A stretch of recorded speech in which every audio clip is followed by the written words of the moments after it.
not my tempo. No! That's not my tempo. No! That's not my tempo. No! The things you have to do for this show. Welcome to number 10 and the final of the Mike Dolbear web show this season. Let's get over to the couch. Wow. I'm actually a little bit scared of you now. So it should be. Look at this. That's how she keeps us in tow every time. And a nice little scene out of Whiplash, which actually you're a big fan of, aren't you? No. Anyway, welcome, as Jill said, to show 10, our last show of the season. And I couldn't get anyone else to be guests, so I found these two guys walking outside. So I thought I'd get them in. So Jeremy Stacey and Karl Brazil, thanks guys, thanks for giving your time. So let's start with you, Jeremy. Yeah. Thanks for dressing up anyway. Yeah. Come and see us. Jeremy. You're very smart. I know, I made an effort. Yeah, Last show. good. That's good. I thought I'd try and see what we could do. All joking aside, I've admired you from a distance for a long time. Before I got to know you. Yeah, yes. And then I stopped admiring you. No, I'm joking. It's full of compliments. It started already. It shows that already. No, seriously. You played on some great albums and singles. Thank you. A lot of the stuff that you've played on, a lot of people don't even know it was you. Don't they? No, I don't think they do. I don't think you've been... I want to start off by asking you some of your most memorable and favourite recordings that you've played on. No pressure. Sorry? No pressure here. There's plenty to think of. Well, I really enjoyed the Ryan Adams records, both of them. Ashes and Fire. That was a great experience. Tom Jones record with Ethan Johns producing. The Ryan Adams was Glyn producing. Glyn Johns, his dad. I suppose going back, the 07 records, I mean, even though they were done very fast, I mean, they were literally 3-hour sessions. Some of the Robbie sessions. Some great Robbie stuff. I had to learn myself, especially Soda Pop from the last Swing record. That was a nightmare. I lost sleep over that. Did you? Very much. Yeah, it was just some seriously nice playing. Oh, thanks. You should have just phoned him. He would have told you. I didn't want to let him know that. No, but, some of the rockier stuff as well you played. What tracks did you do with Robbie? Did you do Lazy Days? I didn't. I thought that was you. No, that's Jeff Dugmore. Right. That's a good track. I did Strong. That's great. Yeah, that's probably the biggest song I did. Oh, and Feel as well. Yeah, I mean, I know it's not an album or a record. I think it was recorded, but there's a great David Letterman. Oh yeah. You played live with Tom Jones. It was just you and your twin brother. That's right. And if anyone gets a chance, you've got to check that out. That was really cool. No, it was fun. That was my brother wasn't supposed to do it. It was Ethan was playing guitar with Tom, and then Ethan had a record to produce. So Paul stepped in, and we had a good one on that show. It was a fun one. Yeah, if you haven't seen it, it's Paul is a guitarist. Yeah.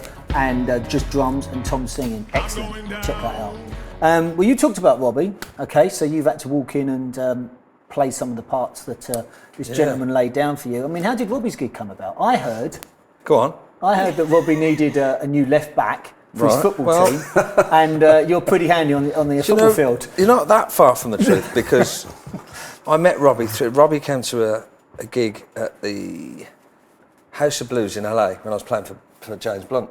Yeah. And he came down with a few mates, and we were there to make James's album over a period of about a month.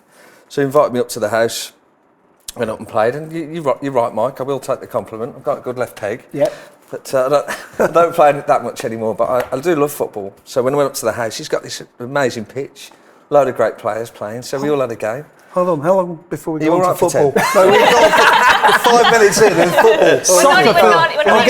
Just get it out of the way. So anyway, I played football with him, and we had a laugh, and then I went off to record James's album, and then of course Sharrett went off and joined Oasis. And he just said to, I think Jerry Meehan was in the band and a few other people, Chris Briggs and Guy, and they said, give Karl a shout, it'd be great for it. So that was it, and luckily enough I was good enough to get on the footy team and all. I know that, on a serious note though, I know that obviously you've been with Robbie for quite a while now, and I know that you're friends. Yeah. I think you probably, if I remember rightly, you actually spent Christmas there. Did that 2 years ago, yeah. Wow. So have you spent Christmas with Noel Gallagher? No. So anyway, we won't go down there. And I didn't get an invite, obviously. Let's go down there. No. But on a serious note, I know that when you were going to do the big band gig, that it wasn't that easy for you, was it? You had to audition still? No, it's a decision I had to make as a drummer, really, because I'm not known as a swing big band drummer. I don't read that well, if I'm honest. But it was something I wanted to do, so I know. And so I went down and had a play. Because Ralph did it before, the swing thing, and Jeremy was playing on the record, and someone else was on the record as well. It was yes. Brian Setzer's drummer, and it was also. We'll come to that. We'll tell you the answer. It was great, and it was all good stuff. Job. But the deal was, there's no messing around. We have to learn all the brass hits, get the feel right, get the foot hat going more than the kick. It was a total different way of playing for me. So I went down, had a blast, played 2 tracks, and they said, "Great, it's going to be fun." Then went home, listened to the rest of the stuff, and went, "Oh, sugar, this is going to be tough." But I've got to say, I mean, you came to the gig; it did me the world of good once I got into it. Getting up miming to Jeremy Stacey every morning in the garage wasn't not the first thing on my mind, but I had to go through it. Yeah, but I think it's also important that people realise that it's not a foregone conclusion. Not. Although I know, like I said, you've built up a friendship with Robbie, but you still have to go through the. Yeah, well, his actual words were, "Look, love you to do it." He wanted me and Jeremy to do it. So he said, "But you're going to have to cut it. There's Steve Sidwell and Guy and other people that want this to be right. So have a blast. If you get on well, throw yourself into it. Great. If you don't, see you in a couple of years." It's as simple as Jerry that. had to learn stand up, didn't he? Yeah. So we were down at Jerry's house learning "I Want to Be Like You" in the garage for a couple of weeks. Right. But it was good fun. I tell you, it was brilliant. It's great to challenge yourself. Absolutely. And the same in a way for you with Noel. You've been his drummer since he went solo with High Flying Birds. So much so, and I know we've got a picture coming up, that they used you and your brother in his inside cover. Why did he do that? Well, I think the last record was basically done at my brother's studio, and it was just pretty. I mean, it wasn't just the 2 of us, but it was the 3 of us for most of the record. And then other people came in and overdubbed at the end. So, I don't know. It's a thank you at some level. Yeah, it was very nice that you did that. I mean, it was one of the best pictures of me and my brother I've ever seen. That was very good. But also, I know that he had you on the last tour wearing a boiler suit and a bowler hat, the John Bonham set up. How did that come about? Well, I think that was just an image thing because this is how I am. And actually, the last tour, I just went back to a black T-shirt and jeans because that's what I wear. I don't think I've ever seen you wear anything else. No, I don't. Seen him in a white boiler suit. If you wore something else, though, you'd look a bit strange. Well, it was a good idea. And basically, it was the hat, and I said, I like wearing. If I wear a hat, I like wearing a bowler hat, and still to this day, for playing the drums, the bowler hat is the most comfortable. It doesn't get too hot. It's a hard hat, so it doesn't move around. It just stays in place. And I think for drumming, especially if you're hitting hard, it's probably my favourite to wear. So I said the hat, and he said, "Oh, well, why don't you do the whole thing?" Right. And we start with just like a white shirt, and then he was just, "Go on, do the whole thing, get a boiler suit," and Dr. Martens, do the whole thing. So I did, and it stuck. And then at the end of the tour, he went, "Yeah, let's knock that on the head, shall we?" And I went, okay. And I have to say, it was a relief when we did. I enjoyed it to start with, but got a little. So it's been 2 albums, isn't it, now, with Noel? 2 albums, yeah. Yeah, okay. And any more plans, or we don't know yet? Don't know. Okay, cool. We'll just leave it at that. Karl, okay, because you're getting older now, obviously, and you're not in the boys' band situation anymore. You've taken on a bit of MDing. Yeah, well, I've done MDing over a few years, really, but never. I used to MD Natalie Imbruglia's band. I've never really totally enjoyed being MD and being in the band, to be honest. Because but now you're doing 5 Seconds of Summer. Yeah, where I don't have to play, and they're doing really well, but they're a 4-piece band that play really well. And I think what defines an MD, it's more of like a band leader, really, because they can look after themselves, but they're really young lads, and fame and stardom has hit them pretty quick. So my job was really to go in and just tidy things up, maybe help them arrange the songs, help them arrange the set, maybe a bit of discipline from time to time, because when you're young, it's easy. That's enjoyable. Yeah. But I tell you what's been more fun is that they really can play, and I love the songs. So you go into a rehearsal room, you work with them for a week or so on the tour, and then send them off out into the jungle, if you like, and just watching them do what they do, it's been a totally different mindset for me. I mean, you feel like a dad. A little bit, yeah, if I'm honest. But, and then, no, more of an uncle. Okay. No, I think you're getting close to the dad side, to be honest. It's sort of because I mean, it's like I do a bit of producing, and I think a lot of drummers end up producing. I do think that being a drummer, you are sort of always sitting at the back, watching the whole thing. Well, that's what I was going to ask. Why do you think? Because a lot of drummers, I mean, Joe Clegg's doing it obviously with Ellie, and a lot of drummers are producing or MD in bands. Why do you think that is? Because it's I think it's to do with control. We're control freaks. Well, yeah, we are control freaks, but you have to have some sense of being in charge. You can't go in and be. I don't think you can go in and be too polite. You've got to have a strong character, and you've got to lay it down. Right. And if things go wrong, you'll usually get the blame. So I always think it makes sense. Is that you have to sort of.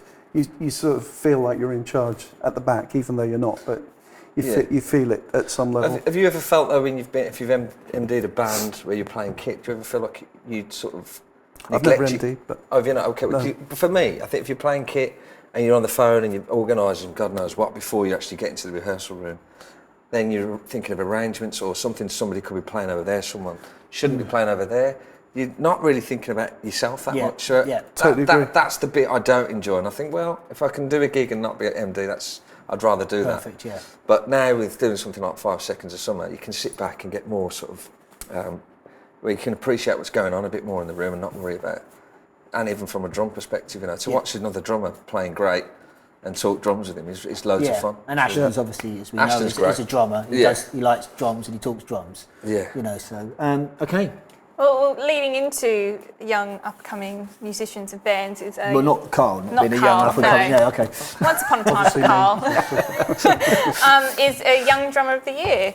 Applications have opened, but you have done a special little video, haven't you, Mike? Oh yeah, this video that we're going to show is the video we did a couple of years ago to show about the Young Drummer of the Year event, which both these guys again have always come up and judged and supported. So put a lot of time into you, we have. Yeah, they've invested. Let's get off that quickly. Let's watch this video.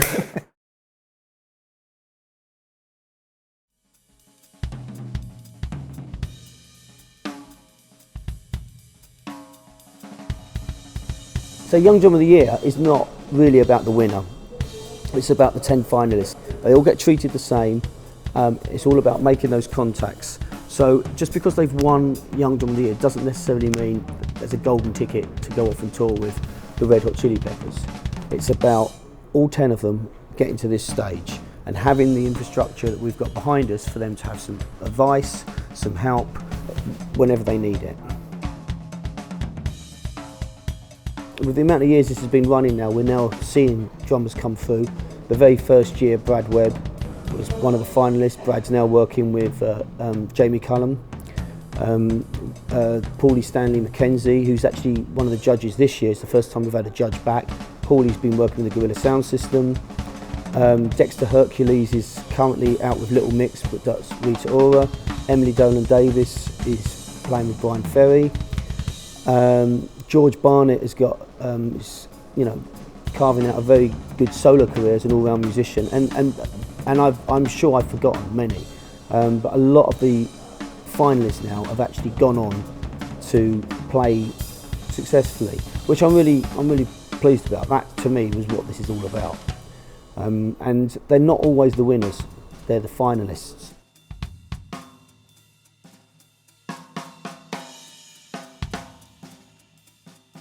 I was in it the second year that it was running when I was 16.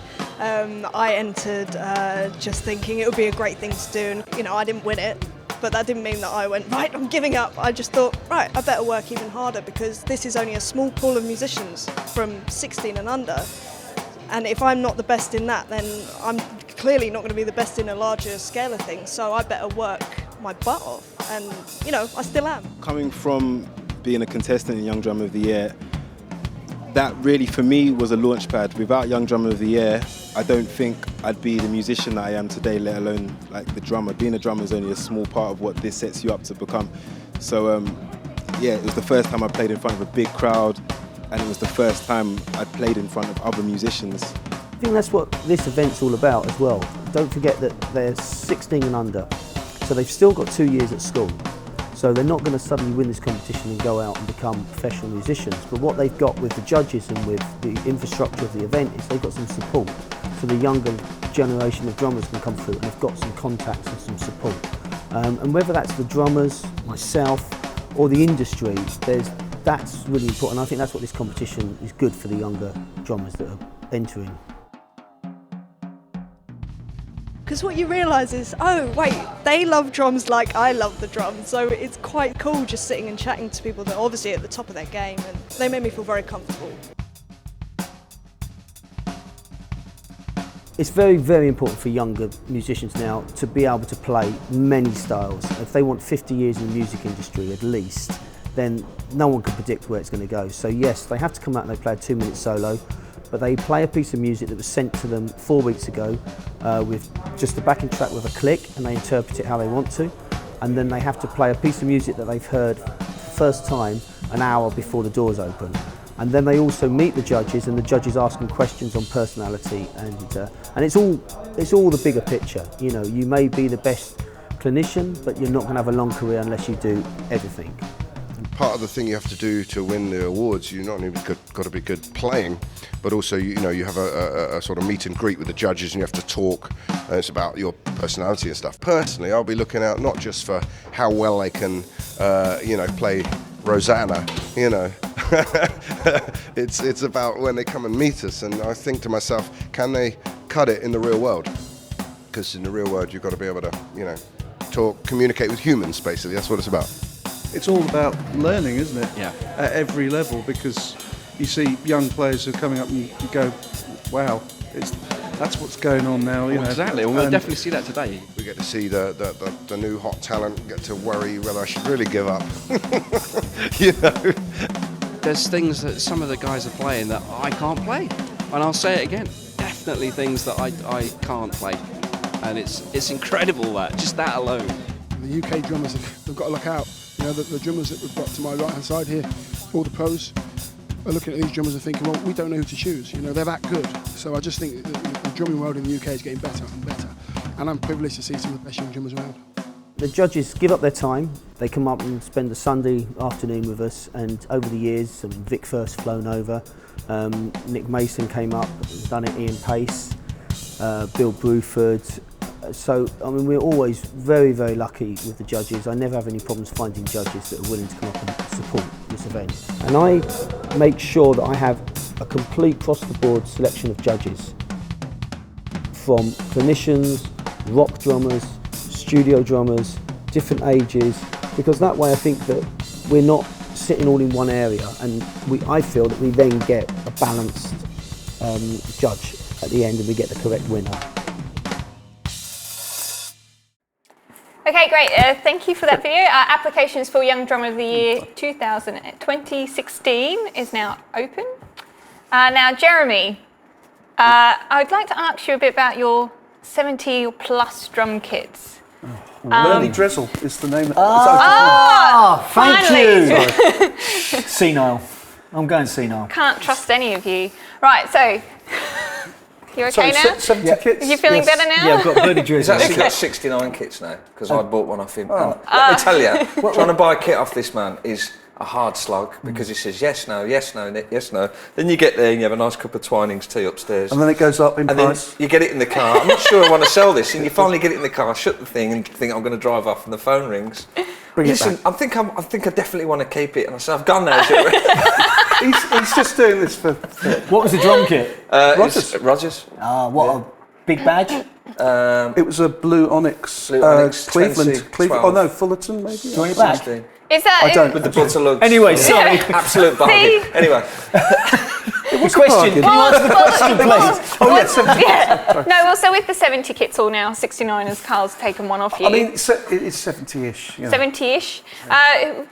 You collect them. You do actually collect drum kits. Like, what are your favourite pieces? I don't collect them. I've never thought about collecting them. I just go, I want to get this sound today. Have I got the kit? And I'm always buying kits based on, I've heard one of my favourite drummers play, and I go, they're playing that. Why does it sound like that? And the thing, because I've got so many kits, I've got used to it's like a nuance. It's not a big deal, but it just changes things subtly. You know, obviously size, you know, if you're using a 26-inch bass drum or an 18, that changes things massively. But the difference in makes and the different wood and the shells and all the rest of it does make a difference, and I think it affects the way I play. So I have to say, I remember... Sorry, did that answer the question? No. I went off, didn't I remember about 6 or 7 years ago, I came down to your old studio, and you just come back from picking up a Jugs kit. Okay, God, yeah. And which you paid for a couple of £100 for, whatever it might have been. But anyway, and I said to you, why do you want a Jugs kit? And you said, oh, in case I do any pub gigs. I'm like, when do you ever do pub gigs? I got rid of it. You did get rid of it, did you? Kit for every occasion. Why has it been 7 years since you come to? Oh no, you did come to. I'll come to the new come place. to the use. Yeah, you did. So anyway, there's nothing that actually There's no gets more use pieces. than any other. Yeah, I definitely went through. Well, I mean, now I've got the new Tama Star kit. Sorry to do the advertising, but that has actually changed everything for me, because they are like Camco, and Camco was kind of the thing I was playing more than anything else. I was starting to play Camcos regularly, and now this new Tama Star, which is really similar, I think better all round than the Camco. I've started to. I'm using that, and I would use that in the studio and live, no problem. Cool. So there you go. That answers the question. Finally, got there. Brings us on to this next section quite nicely. Yeah. I can talk about it. Okay. Symbols? No? Symbols? No, I think we better move on. Move on. Get him started. Okay, well, we're going to move on. So we're going to go to the stick now. So behind these banners are 2 kits. Kit A features a 24-inch bass drum, a 13-inch rack tom, 18 floor tom, and a 14 by 5.5-inch snare. And Kit B features a 16-inch bass drum, a 10-inch rack tom, 13-inch floor tom, and a 14 by 5 snare drum.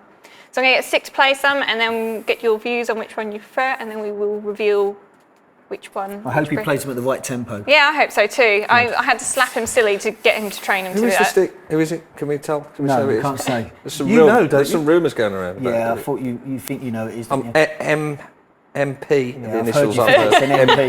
MP. MP. Anyway, Just come to on throw then, it out Stick. there. Let's get playing.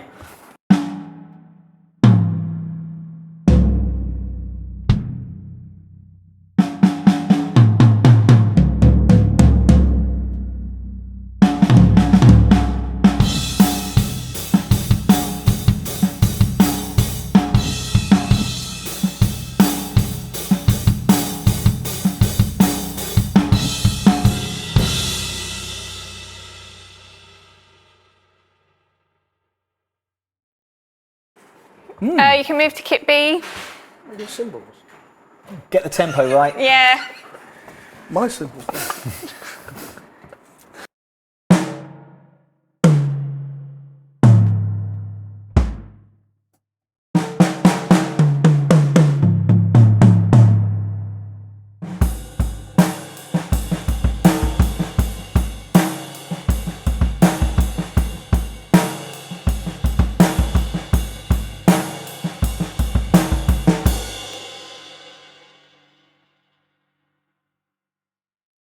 Okay.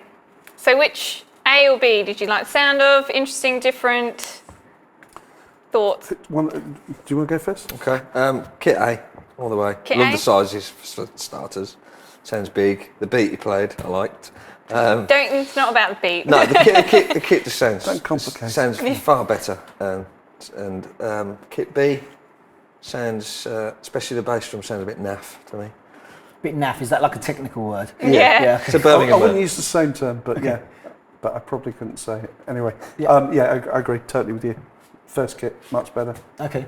But for my taste. Any guess which is which? Oh yeah, it's the big bass drum on the first Right. 24, 18 floor, Okay. 13 rack, was it?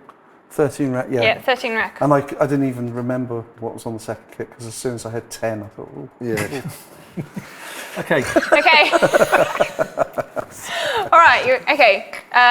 Reveal. We will reveal See, he's trying to take over my job. Okay, you can now you can turn, you can look. So kit A is the Sakai Celestial kit. It's a high-end kit and has a combination of maple and Barbinga. Did I even say that right, Mike? Who cares? Who cares? Well, Shell designs the last show. The drums You're not a drummer, it doesn't matter. Feature inward curved tubes, low mass lugs, and a special suspension mount system on the floor. Tom legs for better sound projection. Kit B is the Lugwood Break Beat by Questlove kit. The setup is designed to be flexible, lightweight, and portable, and features 7-ply hardwood shells. The kit comes with velvet carry bags. Ooh, velvet carry bags, which can also be placed over the drums when set up to change the sound and feel. Now, Questlove is the drummer from The Roots who plays with Jimmy Fallon. Of course, we all know Questlove. Yeah, so that was his kit that he's designed. Well, I think that kit, if I remember rightly, I think is about £350, maybe £400 for that Ludwig kit. I don't know if that's with or without hardware, but actually for 350 quid, although the bass drum logo's on crooked. It's a bit wonky, that. Yeah. To be fair to that, to be fair to the Ludwig kit, I was going to say something. There's quite a size difference between them in here, and I think this room lends itself to big sizes. So. Also, I thought it was tuned down, and I think that kit would probably sound better tuned up. But then I think all kits. That's a good point. I like higher tuning, so I thought that it sounded a bit too low for the sizes, for my taste. Yep. Okay. Cool. I've never heard of Sakai. Sounded great. Sakai. I've never heard of Sakai in those sizes. So yeah, that's their top of the range flagship as well. Yeah. So really, what make is that one then? What make is it? Which what's the that's name? the Celestial. Oh, Celestial. Celestial, yeah. Okay, so let's move on. Let's get to the section of the show that I always feel very nervous, and with you two, I'm beginning to feel exceptionally nervous. It's the show and tell. Okay, so keep your trousers on for a start, Carl. Okay, so let's start with you, Jeremy. What have you got to show and tell for us? I actually bought this. She's 70 kits. I bought this snare drum. Okay. Good, you could pick a snare drum? It's just a snare drum that I used and ended up using on a lot of sessions. You could have given it a clean before you bought it. Well, no, but this is the whole thing. You see, I bought the snare drum in 1990. I thought it was a Rogers because it says Rogers. Yeah. I thought, wow, Rogers Dynasonic 6.5. That's that's pretty good. Can we get it out? Yes. Sorry. Yes. I love even the spare heads covered in. Well, I bought the spare head for the reason because that was the head that was originally on it. That was on it for about 14 years. And I did a whole load of. Well, I didn't use the drum for ages because, as you probably gathered, I got a lot of drums. So I used it on some rock thing, some rock tour at one point, and I thought it was all right, but it was tuned very high. And then I was doing some session in the late 90s, and somebody said, "Oh, try some different snares." So I was at my studio, so I was just chucking snares on. He went, "Oh, I like that one. Maybe tune it down a bit." So I tuned it down. He went, "This snare's amazing." And I was like, "Really?" I said, "I've had this for ages. It's just a cheap. It's got a hole in it." Yeah, no, I mean, this is the silly thing. But when you record something and it sounds right, I think leave it alone. Yeah. Just leave it alone. So I did, and I had this head on, and then eventually, I mean, it's actually really pitted. I decided to take it off and put a new head on, and I'm not kidding. It took me 2 years for that to come back. That's the new head, is it? That's the new head. It's taken about 2 years to get back to.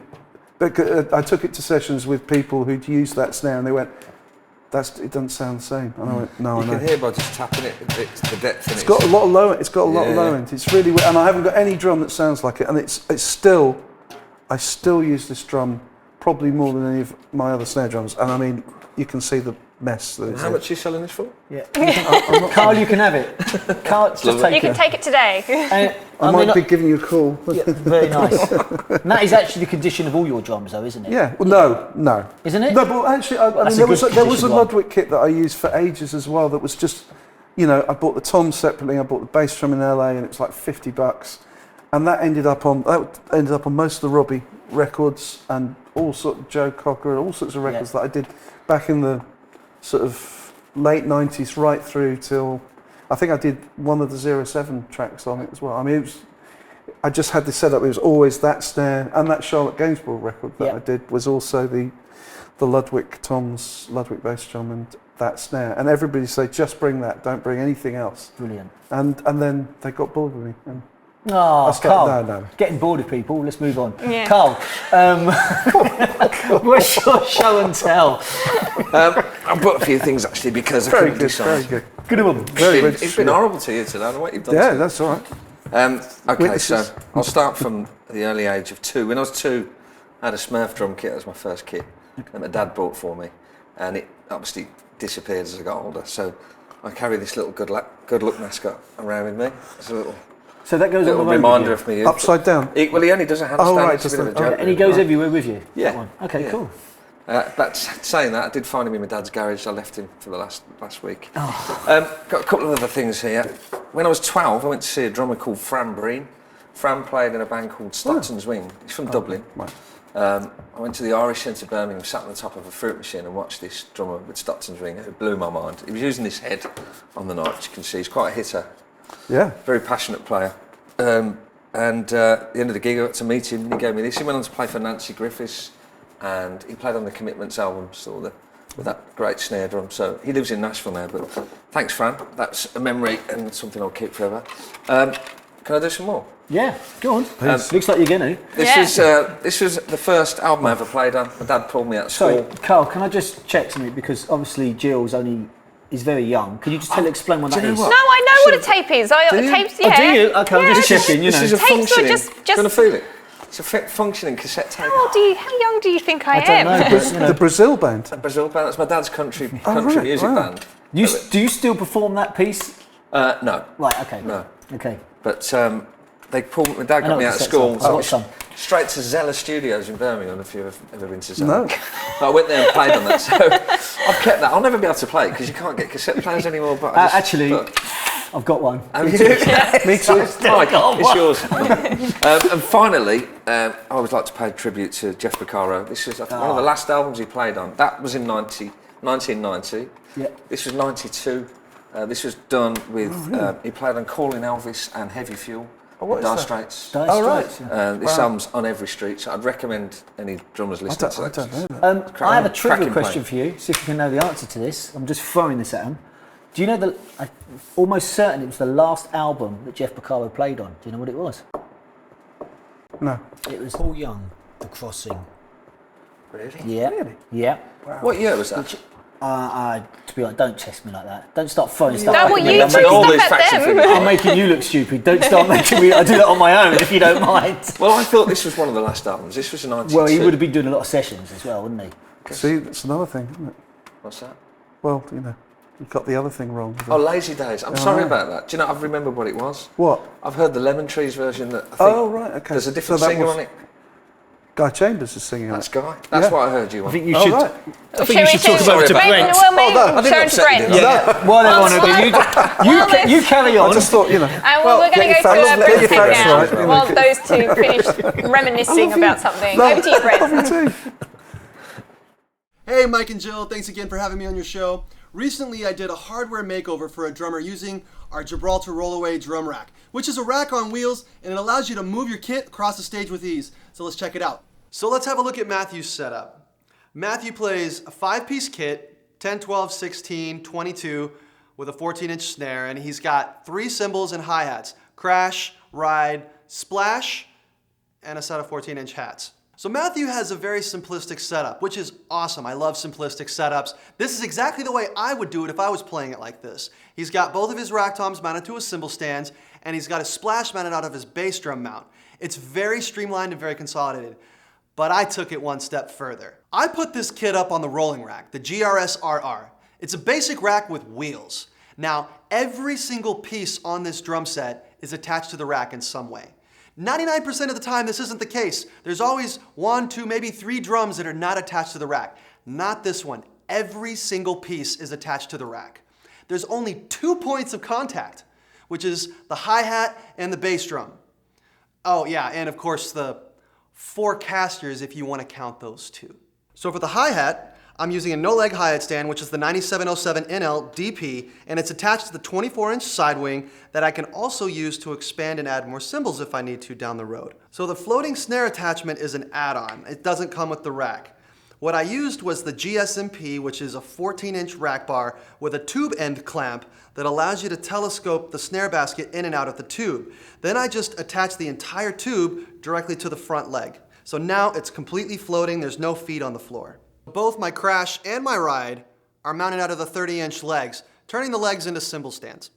On the 30-inch crossbar, I've got 4 things attached. I've got the splash cymbal, the 2 rack toms, and the bass drum. To connect the bass drum to the rack, what I did was I took a 1-inch diameter tube that I had lying around and I mounted that inside the bass drum mount. Then I attached that to the rack using an accessory rack clamp. 2 really cool things come from this.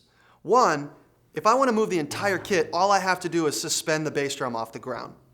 2, I don't have to extend the spurs because the bass drum mount locks the kick drum in place. Now on my right side, I have a 24-inch straight wing that is holding my floor tom. So for the floor tom, what I did was I have a regular floor tom with legs and I just flipped it upside down and I attached it to the rack using a tom arm. So what if the badge on your drum isn't right side up? Use it as a conversation piece. Because this is the rolling rack, if you're worried it's gonna roll away on you, don't be, because the wheels have brakes. Well,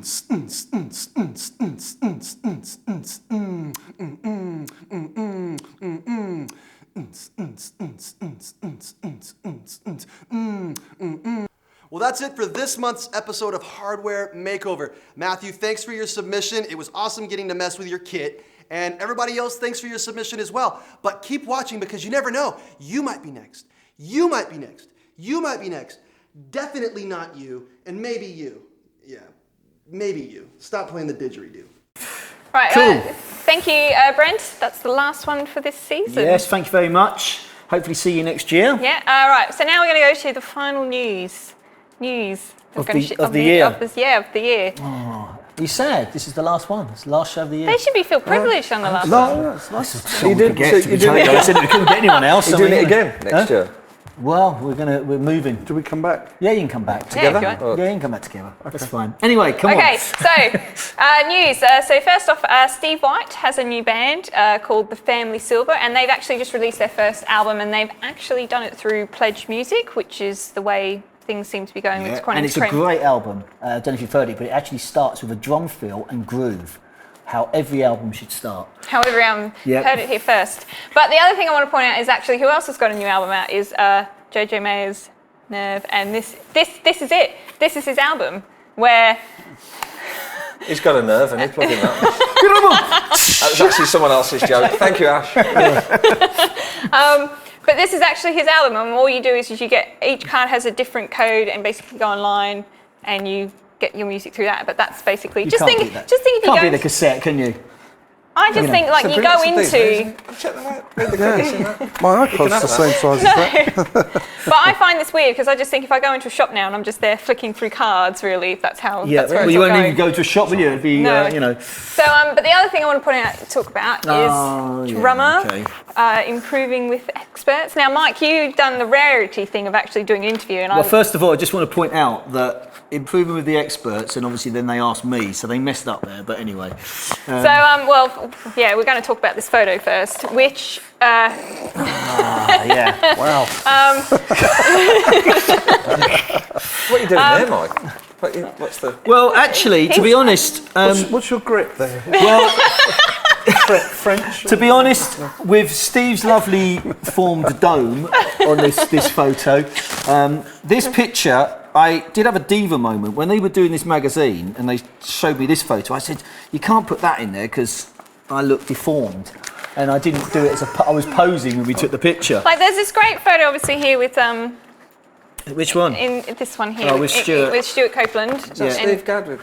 Yeah, Steve Gadd. With Steve Gadd. Yeah. But it's basically they've got a lot of Call a drummer different. that hangs out. What do you call someone that hangs out with drummers? Mike Come on, Dolbear. Oh dear. So anyway, this is you've actually done an Yes. interview, which you never do. You never do interviews. No, So do you I want don't have anything to say normally. So, yeah, well, Gemma Hill is the editor of Drummer magazine and is the editor of this magazine. And Gemma's actually one of my students, and she asked me if I would do it. And education is something, it's my day job for a start. You know, this isn't obviously my day job. So I felt I would like to contribute to that. I had something to say, all jokingly aside, something to say. And so, yeah, I was happy to do that. And I was very honoured to be in great, I think Vic's in there as well. Vic's in there. Stanton, there's Steve Smith. Just about everybody, I think. Yeah, there's a few dodgy teachers in there as well, but apart from that, you know. So anyway, that was the answer behind it. That's why I did that. That's why you did that? Yeah. Okay, let's move on. I can't believe you haven't mentioned the Mike Dolbear masterclass room this year. I mean, What, the London Drum Show? Yeah. Yeah, because when this show goes out, it'll be, you know, on top of it. So, sorry, Carl's performing at the London Drum Show this year in my room. Not that he wants to do any promoting it. Yeah. The Smurf will be there. Use it or lose it. I have 2 items for you. So this section is something that would you use them or not. So here we have a headband. Okay, here we have some stick grip. So it's some tape that you wrap around your drumstick. Is it something that you... Shall I pass it along? You can do what? Is it go straight? Yeah. Is it something you would use or? No. Hence why he's passing it along. I don't like that. Sort of. Right. I like the feel of the stick. Yeah. well, if I just... Not the feel of the stick. Yeah. Where are we going here? if you just have a feel. Brilliant. That's great. Yeah. No, it's not for me. I think that's an awful idea. Do you? Okay. Yeah, well, I mean, I like the feel of a stick. If people like it, then fine. Yeah. Okay. Now this one is the drum wallet. Okay. It's been out a while now, and basically sits on your snare drum and dampens your snare drum. Yeah. That seems a useful thing, perhaps. Yeah. Yeah, it's good. Yeah, I like that. Saves all that gaffer tape that you've got on around your gaffer. Well, it's a different sound. It's a different sound. I mean, you know. It'd be better if it was a real wallet. What, with money in it? Yeah. Yeah. It feels like your wallet. Yeah. So you think that's better than those 0 ring things? No, I quite like 0 rings, I have to say. Okay. I do like 0 rings. I do like this as well. What is it about wallets that sometimes, I guess it's a weight thing, but sometimes a heavy wallet sounds better than putting a ring that covers the whole drum. Yeah. Just one area covered. Yeah. You say you've got a heavy wallet? No, I haven't got a heavy wallet. But when I borrowed somebody's wallet. Okay. Robbie's. It sounds much better. Yeah, no, the wallet's great. So I think that can be great. That's a good idea. That'd be a good idea. Do you know what they should do? Is they should add some extra, so you can have a bit Lighter more weight. Yeah, you can have. Be careful what you say different here, weights. because someone will take that, steal it, and then you're going to say in a few years' time, when they're multi-millionaires, that was my idea. Well, now he's going to use the show and say, see, look, I said it here first. Oh, that's true. Anyway, Evidence. we've come to that time. Thank you very much, all joking aside, for being great guests. Thank you. Thanks, Robert. That's great. It's been real fun having you on. I thank you for joining us on our last show. I want to thank Jill. Thank you very much. And everybody that's been involved in the show. Thanks, guys. James, who gets no recognition behind the camera. Thanks, James. And all my guests What about over Stick? the last 12 shows that we've done. Of course, the Stick, who's had has been smacked around a bit today. I apologise. We will be back. I'm not sorry. For Series 2 in 2016 with lots of new ideas. I hope you like it. Please go back and watch all the other shows. And thank you again. Thank you, everybody. Thank you. Thanks. Thank you. There's music playing now. In fact, you can get up and dance. Don't. He's going to keep that. He's got the camera rolling. Thank you, Mel.